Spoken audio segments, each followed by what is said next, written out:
Student, this is Pankaj Dhiman, faculty member of SBS Law College, Shri Ganganagar. We are studying the subject professional ethics, bar bench relation and moot court. And next question is, that is very important question, bar bench relations. तो ये बार and bench क्या है और इनके relation एक court के लिए इतने इम्पोर्टेंट क्यों हो जाते हैं और क्यों ज़रूरी है इन दोनों के अच्छे रिलेशन, तो इनको हम यहाँ पे समझने की कोशिश करेंगे। बार और बेंच है क्या। देखिए, bar and bench are two important part of judicial administration. If bench does work of providing justice, bar assist. This is the reason that the harmonious relation between these two are expected. तो देखिए, बार और bench है क्या। देखिए, group of advocate को बार बोला जाता है एंड ग्रुप ऑफ जजेस को हम जो है बेंच बोलते हैं। देखिए, ये दोनों ही बहुत इंपॉर्टेंट है जुडिशियल एडमिनिस्ट्रेशन के लिए, न्यायिक प्रक्रिया के लिए, न्यायिक प्रशासन के लिए, दोनों की बहुत इंपॉर्टेंस है। देखिए, अगर जो बेंच है ये जस्टिस करती है, तो बार जो है जस्टिस करने में असिस्ट जो है बेंच को करती है। जज जो है जस्टिस करते हैं, लेकिन उनको जस्टिस करने में हेल्प कौन करता है, एडवोकेट ही करते हैं। तो बेंच और बार दोनों ही बहुत इंपॉर्टेंट हो जाते हैं और दोनों के रिलेशन भी बहुत इंपॉर्टेंट यहाँ पे हो जाते हैं। Bar, the general meaning of bar is a group of advocates, और group of advocate is called bar. तो बार क्या है, बार जो जनरली ग्रुप ऑफ एडवोकेट होते हैं उन्हीं को हम बार बोलते हैं। इस it is also called bar council, इनको जो है बार काउंसिल बोला जाता है। देखिए, नंबर ऑफ डेफिनेशन दे रखी हैं, जैसे कॉर्पस ज्यूरिस स्कैंडम में बोला गया है, bar means a place of the court with advocate and legal adviser sit. Bar एक ऐसा प्लेस है कोर्ट में जहाँ पे एडवोकेट और लीगल एडवाइज़र जो है बैठते हैं। बीवेयर्स लॉ डिक्शनरी कैसे डिफाइन करती है, बार मीन्स सिग्निफाइज प्लेस, एक ऐसा प्लेस कोर्ट का जहाँ पे एडवोकेट बैठते हैं। इनसाइक्लोपीडिया अमेरिकाना में bar means the place of the court, bar क्या है, कोर्ट का एक ऐसा प्लेस जो कि रिजर्व्ड होता है for advocate, legal adviser and jury members, इसको हम जो है बार बोलते हैं। अब बेंच क्या होता है, bench is a place with the judicial officers does work of judicial administration. Bench एक ऐसा प्लेस है जहाँ पे जो जुडिशियल ऑफिसर होते हैं, और जुडिशियल ऑफिसर का मतलब यहाँ पे जो भी जज एंड मजिस्ट्रेट यहाँ पे होते हैं। तो बेंच एक ऐसा प्लेस है जहाँ पे जुडिशियल ऑफिसर जो है जुडिशियल एडमिनिस्ट्रेशन करते हैं, कानूनी प्रशासन चलाते हैं, कानूनी प्रक्रिया को चलाते हैं। Actually the combined name of जज इज़ अ बेंच। तो जब बड़े सारे जज इकट्ठे होते हैं तो उसी को जो है बेंच बोला जाता है। Bench indicate those person who provide justice, bench उन लोगों को इंडिकेट करता है जो कि जस्टिस करते हैं, और बार उन लोगों को जो है इंडिकेट करता है जो कि जस्टिस करने में बेंच को जो है असिस्ट करते हैं, सहायता करते हैं, और वही एडवोकेट होते हैं। दस द ग्रुप और क्लास ऑफ जजेस इज कॉल्ड बेंच, इसलिए ग्रुप ऑफ क्लास ऑफ जजेस को ही क्या बोला जाता है, बेंच बोला जाता है। सिंगल जज sits in the subordinate court, तो छोटी कोर्टों में सिंगल जज बैठते हैं। हाई कोर्ट और सुप्रीम कोर्ट में सिंगल बेंच भी होती है, डिवीज़न बेंच भी होती है, स्पेशल बेंच भी होती है, कॉन्स्टिट्यूशनल बेंच भी होती है, जहाँ पे 11 से 13 जज जो है साथ में इकट्ठे बैठते हैं। बार बेंच रिलेशनशिप देखिए, अब आपने बार को भी समझ लिया, आपने बेंच को भी समझ लिया, अब इन दोनों का रिलेशनशिप आप समझेंगे, और एक प्रॉपर जुडिशियल एडमिनिस्ट्रेशन के लिए दोनों का अच्छा रिलेशन होना बहुत इंपॉर्टेंट है। As we have seen in the previous paragraph, there is a close और intimate relationship between the bar and bench, बहुत इंपॉर्टेंट है। Bench and bar both are two arms of the judicial administration, bench और bar दोनों ही कानूनी administration के लिए दोनों ही बाहें हैं। लैक ऑफ एनी वन, इनमें से अगर एक भी कम हो तो फिर जस्टिस वहाँ पे नहीं हो सकता है। Hence harmonious relationship between these two is essential, इसलिए दोनों के बीच में अच्छे और सौहार्दपूर्ण रिलेशन जो है होना बहुत इंपॉर्टेंट है।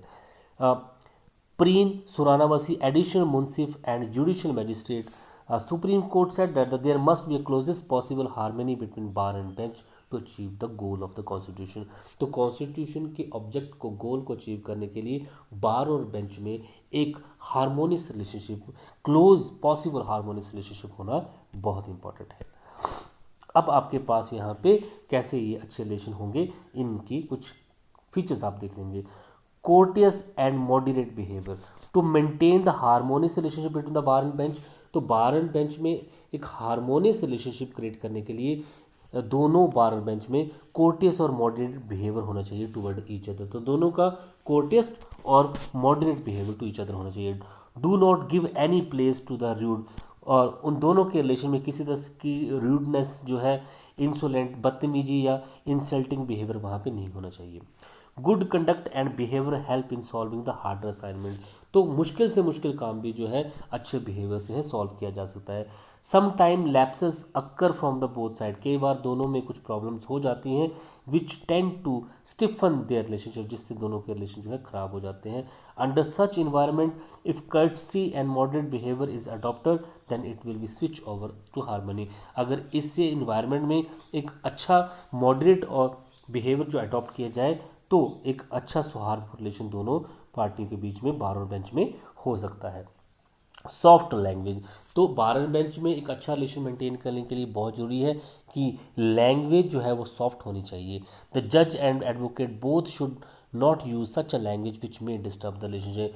बेंच और बार को दोनों को ही ऐसी लैंग्वेज यूज़ करनी चाहिए जिससे दोनों के रिलेशन जो है ख़राब ना हो। Language should be soft, balanced and parliamentary language होनी चाहिए। तो लैंग्वेज सॉफ्ट होनी चाहिए, बैलेंस्ड होनी चाहिए और पार्लियामेंट्री लैंग्वेज वहाँ पे होनी चाहिए।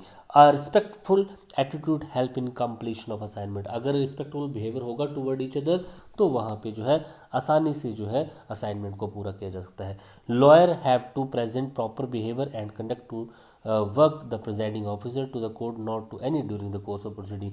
तो एक वकील को, एक जज को, सॉरी एक एडवोकेट को, एक लॉयर को जो है during the proceeding of the court एक अच्छा जज जो है, अच्छा बिहेव जो है वहाँ पे करना चाहिए। म्यूचुअल रिस्पेक्ट, तो bar bench both are expected they should respect mutually, एक दूसरे को परस्पर वो रिस्पेक्ट करें। No one should give place to ego in their heart and should try to show themself above others. दोनों के दिलों में किसी तरीके की ईगो का भाव जो है नहीं होना चाहिए, घमंड का भाव नहीं होना चाहिए। If there is a mutual respect among them then the true justice can be acquired. अगर दोनों में म्यूचुअल रिस्पेक्ट है, परस्पर सम्मान है, तो फिर वहाँ पे जस्टिस को अचीव किया जा सकता है।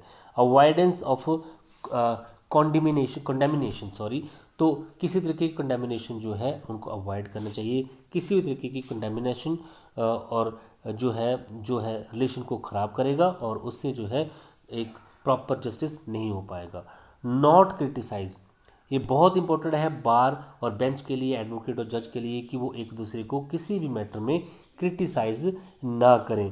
Advocate should avoid criticism of judicial work of जजेस, कंडक्ट एंड बिहेवियर ऑफ जजेस and this should also be done by the जज। एडवोकेट किसी भी तरीके से जज के कंडक्ट को जो है, जज के बिहेवियर को जो है यहाँ पे क्रिटिसाइज ना करें, और यही चीज़ जो है जज से भी एक्सपेक्ट वहाँ पे की जाती है। Not commenting upon each other, एक दूसरे पे किसी भी तरीके के कमेंट वो ना करें, एक अच्छे म्यूचुअल रिस्पेक्ट दोनों के बीच में होनी चाहिए। Generally it seen that the advocate comment on order, decision and decree of the जज and it creates a malice in the heart of the जजेस। कई बार जो है जब जज को डिसीजन सुनाता है तो एडवोकेट जो है उसके ऑर्डर, उसके डिसीजन, उसके डिक्री पे जो है कमेंट करता है, और जिससे जज के में जो है कुछ हीन भावना जो है इसके मामले में पैदा हो जाती है। It does not good tendency, एक अच्छी बात नहीं है। It not good for the healthy bar bench relation, या हेल्दी बार बेंच रिलेशन के लिए भी ठीक नहीं है। No concern with the personal life में ना तो इंटरफेरेंस होना चाहिए, ना ही पर्सनल लाइफ से रिलेटेड जो है कमेंट जो है बार एंड बेंच को एक दूसरे के अगेंस्ट जो है करने चाहिए। Avoiding the anger and excitement, anger and excitement is a factor of disturbance in harmonious relationship. तो हार्मोनियस रिलेशन को अगर कुछ डिस्टर्ब कर सकता है तो वो एंगर है और एक्साइटमेंट है। Due to anger and excitement the environment of court so disturb which unbeneficial for the justice. इन दोनों के कारण, एक्साइटमेंट और एंगर के कारण जो है कोर्ट का जो इन्वायरमेंट होता है वो ख़राब होता है, और इससे जस्टिस को ये किसके लिए अल्टीमेटली खराब है, जस्टिस, न्याय के लिए ये अनबेनिफिशियल है। Has the bar and both should avoid the anger and excitement, इसलिए बार एंड बेंच दोनों को जो है एंगर और एक्साइटमेंट को अवॉइड करना चाहिए, उसको कंट्रोल जो है वहाँ पे करना चाहिए। नो डिस्क्रिमिनेशन, जज should give equal treatment to the advocate. ये जज के लिए बहुत इंपॉर्टेंट है कि वो दोनों पार्टियों के जो एडवोकेट है उनको इक्वल इंपॉर्टेंस दे। No discrimination should be among them, किसी तरीके की जो है डिस्क्रिमिनेशन फेवरिज्म जो है वो ना करे।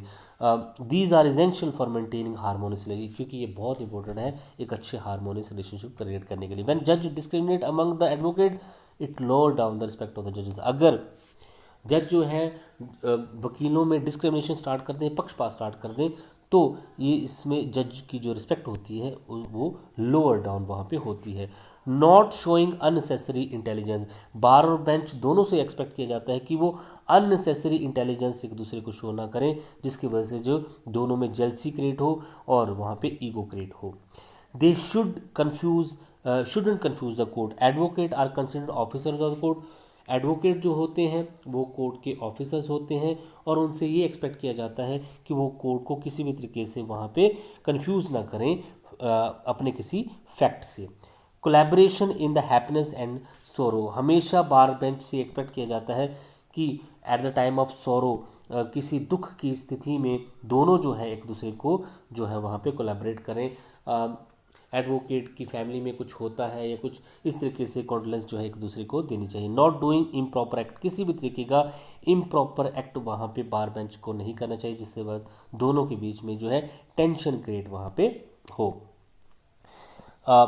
Harish Uppal versus union of India cases में advocate don't have right to go on strike and no hearing can be adjourned, such advocate may ask to pay compensation. तो इस केस में साफ बोला गया था कि एडवोकेट को कोई राइट नहीं है कि वो किसी भी केस में जो है स्ट्राइक करे। अगर वो स्ट्राइक करता है तो केस को एडजर्न नहीं किया जाएगा और एडवोकेट को वहाँ पे कंपनसेशन भी पे करना पड़ सकता है। R Karuppan versus pattern Chennai rifles का केस है। Madras high court decided that using indecent word toward bench and publishing libel is against the dignity of the court. अगर बेंच के अगेंस्ट जो है इनडिसेंट वर्ड यूज़ किए जाते हैं तो ये लाइबल माना जाएगा, कोर्ट की डिग्निटी के अगेंस्ट होगा और ये डिफॉर्मेशन के अंदर भी जो है आता है, कोड ऑफ कंडक्ट के अंदर भी ये आता है। तो ये है आपके पास एक अच्छे बार बेंच में क्या रिलेशन होना चाहिए और ये इतने इंपॉर्टेंट क्यों है। Thank you so much.